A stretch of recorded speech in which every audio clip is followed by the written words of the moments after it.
Ինչ ուտել լանչին կամանչային, տարբերակներ ռեստորմաններից։ Հաց ու պանիրը անպակաս, հորած պանիրը դնում ենք։ Իհարկե սպաս, չգիտեմ, ինձ դուր է գալիս օրվա կեսին սպասով թարմանալը։ Ձեր բան պետք չի, տարեք մնացածը, հրաշ։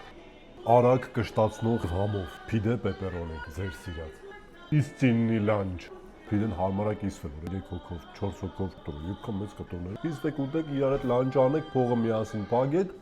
Քյաբաբները անպայման կրակով, բոլոր տեսակները, արագ ագեցնող, առողջարար ավիկնա, առնուկնա, տավար։ Արմեկից մի հատ ուզել եմ, խորհուրդ եմ տալի, թե եկել եք 2 հոգով կամ մի քանի հոգով, հավագույն տարբերակներից մեկը այդ տապակա արմավիրն է, որ հեշտ է կիսվել, խոզուկը, լոլիկը, զմբուկը, սոխարածը, այս խոզի սոուսը շատ եմ սիրում։ Շատ լավն է։ Շաուրման, հայկական, ավանդական, պապական լանչ, չէ՞։ Տնական կոմպոտով իհարկե։ Ուխայ, սենց չխմեք չի կարելի, նո։ Այս եղավ հայկական։ Համեցեք լանչի, սպասում ենք։